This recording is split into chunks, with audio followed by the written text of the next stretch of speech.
Max Beckmann fue un pintor alemán que durante su infancia asistió a distintas escuelas debido a sucesivas mudanzas familiares, razón por la cual no culminó la primaria. Fue rechazado en la Academia de Dresde y al año siguiente fue admitido en la Escuela de Arte de Weimar, donde aprendió la técnica de preparación de lienzo al carbón.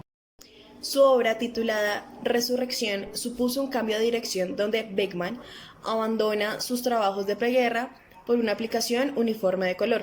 Caracteriza sus interiores y paisajes urbanos junto con naturalezas muertas, retratos, mascaradas y escenas de circo.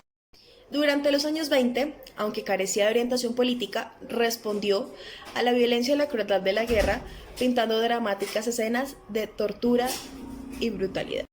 Beckmann fue un pintor adscrito al movimiento artístico Nueva Objetividad, movimiento caracterizado por las figuras de color pálido y repulsivo que se destuercen y distorsionan en un espacio comprimido como una representación tardía de las torturas medievales de los condenados, y el horror acentuado por la representación de los detalles.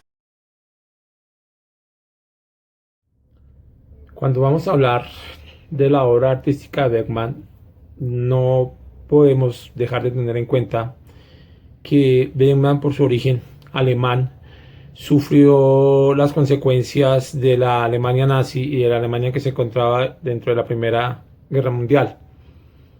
El desarrollo de este conflicto generó y arrasó todas aquellas costumbres que tenía el pueblo alemán y fueron impuestas nuevas ideas autoritaristas por parte del Partido Socialista Alemán, lo que llegó y cambió un poco el modo de vida que tenía habitualmente el pueblo alemán, situación que tocó muy de cerca a Beckmann en razón de que él fue enfermero en la Primera Guerra Mundial y a raíz de haber sufrido una crisis nerviosa fue dado de baja, podríamos decir.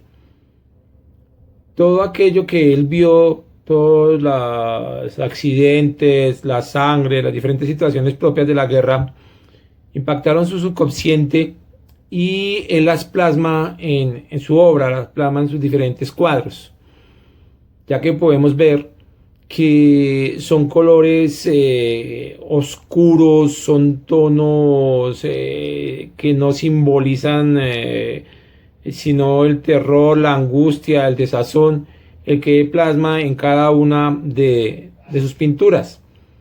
Él evidencia la angustia, evidencia el terror, evidencia el miedo.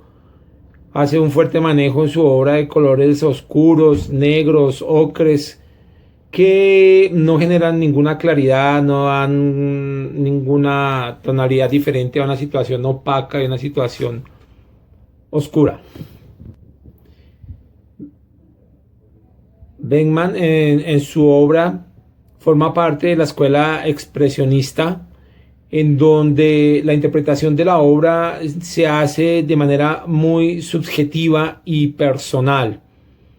Experimenta en la obra los traumas, las angustias, y no es objetivo en su discreción, en razón a que está plasmada de sentimientos de miedo o de angustia respecto a cada uno de sus cuadros. Continuando con el tema de Beckmann y su obra artística, encontramos la obra denominada Maternidad, que es sobre la cual hemos adelantado nuestros análisis y aplicación de lo visto en clase.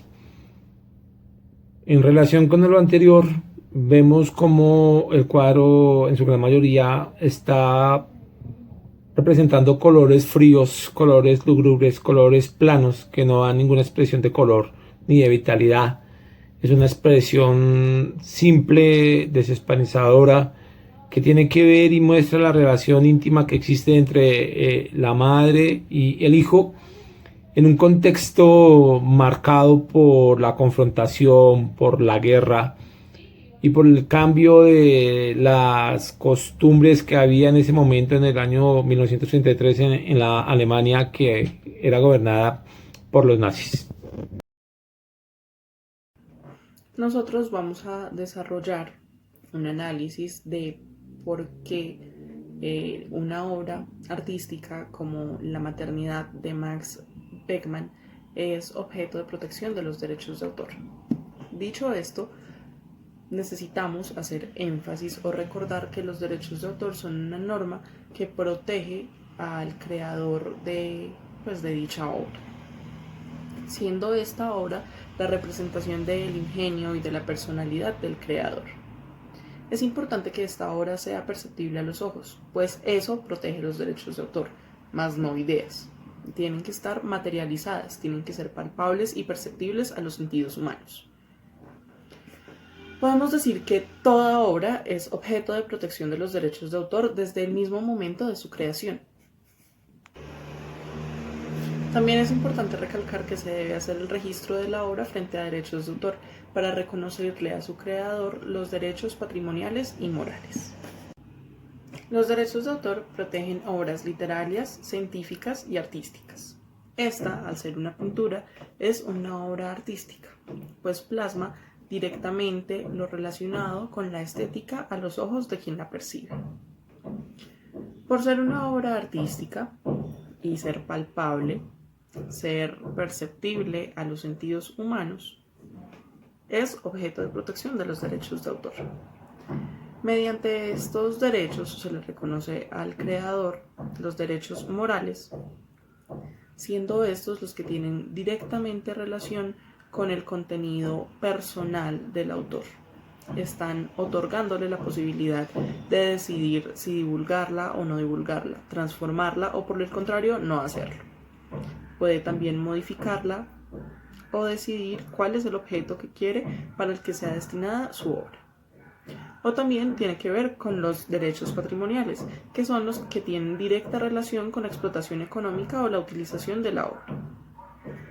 Esto en consonancia con los artículos número 2, 12 y 30 de la Ley 23 de 1982. Fernando Botero nace en la ciudad de Medellín el 19 de abril de 1923. Su grupo familiar estaba compuesto por su padre, David Botero, y su madre, Flor Angulo. Asimismo, tenía 3 hermanos, donde este ocupaba el segundo puesto en medio de ellos. Fernando Botero, pues asimismo, inicia sus estudios en la ciudad de Medellín, en el Colegio Ateneo, y termina la secundaria en el año 1950 en el Colegio Jesuitas de Bolívar. Logra terminar sus estudios porque el artista siempre se caracterizó por ser una persona muy disciplinada y allí se ganó una beca.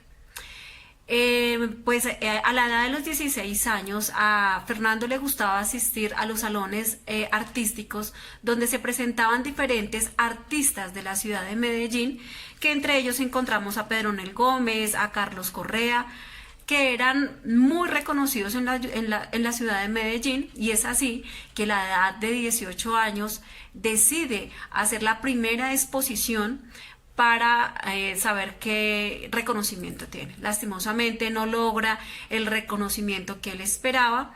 Es así que decide viajar a la ciudad de Bogotá, ¿sí? Allí pues adquiere conocimiento, está por un tiempo en Bogotá. Posteriormente pues decide viajar a la ciudad de Tolú.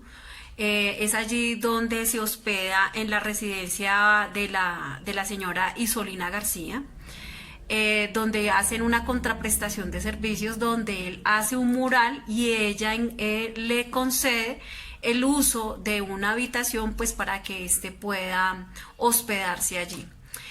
Una vez terminada su obra en óleo, que la denominó Frente al Mar, se presenta a un concurso que se estaba realizando en la ciudad de Bogotá y obtiene como premio el noveno reconocimiento de artistas nacionales de este premio. Es así que en el año de 1952, pues Fernando decide viajar a la ciudad de España. Él siempre tuvo esa vocación desde muy temprana edad en ser un artista reconocido a nivel nacional e internacional. Las creaciones de Fernando Botero siempre se han caracterizado por el manejo de volumetría en cada una de ellas. La conservación de los rasgos físicos de sus retratos, ya sea pintura o escultura, son elementos esenciales que les dan titularidad de originales. En este caso, vemos una mujer recostada que transmite sensualidad y sus proporciones anatómicas son propias del boterismo.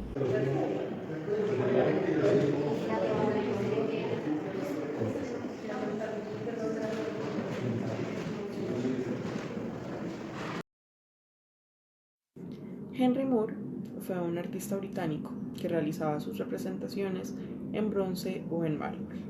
Él encontraba su inspiración en artistas de la época del Renacimiento, en la época gótica y también en las esculturas realizadas en la cultura tolteca y la cultura maya. En las representaciones de Henry Moore se aprecia de manera abstracta la representación de la figura humana. La representación de la figura femenina, en su figura reclinada número 7. En ella se puede apreciar una mujer voluptuosa, de caderas anchas y cintura diminuta. Otra característica que cabe de notar es el tamaño diminuto de sus ojos en comparación con el resto de la proporción de la escultura. También se nota que hay ausencia en el resto de rasgos físicos del rostro.